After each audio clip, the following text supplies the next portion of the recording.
এটা আল্লাহর ইনসাফের পাল্লা, আল্লাহ স্থাপন করবেন। তো তখনকার দার্শনিকরা এটাকে অস্বীকার করছে। তারা বলে যে আমল যেটা দেখা যায় না, ছোঁয়া যায় না, ধরা যায় না। আপনি 100 বার সুবহানাল্লাহ পড়ছেন, এটা ধরা যায়, দেখা যায়, ছোঁয়া যায়? আরে কথা বুঝতেছেন আমার? একটু খেয়াল করে শুনেন কথা। আপনি 2 রাকাত নামাজ পড়ছেন, এটা ধরা যায়, ছোঁয়া যায়?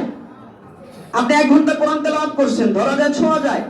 আপনি 1 লক্ষ টাকা দান করছেন, এটা ধরা যায়, ছোঁয়া যায়?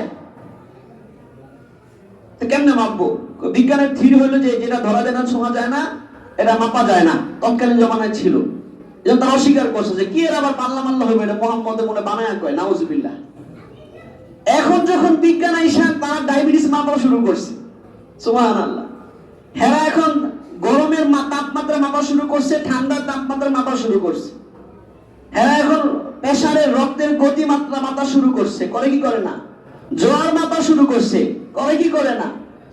এখন আইসা তারা আবার এটা বিশ্বাস করে যে না, যেটা ধরা যায় না, ছোঁয়া যায় না, দেখা যায়, এটাও মাপা সম্ভব। তাহলে এক সময়ের বিজ্ঞান যেটাকে অসম্ভব মনে করেছে, পরবর্তী বিজ্ঞান এসে ওটাকে সম্ভব দেখাইছে। জোরে বলেন ঠিক কিনা? তার মানে বিজ্ঞানের থিওরিটা অসম্পূর্ণ।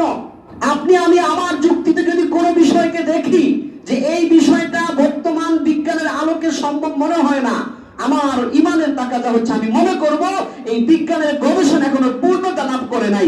ভবিষ্যতে পূর্ণতা যদি লাভ করে এই বিজ্ঞানও বলবে যে না, এটা সম্ভব।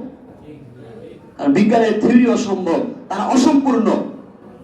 এটা ইসলামের আকীদা, বিশ্বাস। এই জন্য এই মেরাজের এই ঘটনাকে আমরা বিশ্বাস করতে হবে যে আল্লাহ তাআলা চাইলে সবকিছু করা সম্ভব।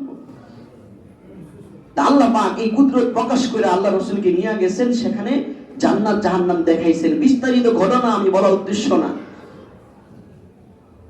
এক এক আসমানে এক এক নবীর সাথে সাক্ষাৎ হয়েছে, কথোপকথন হয়েছে, লম্বা চড়া ঘটনা।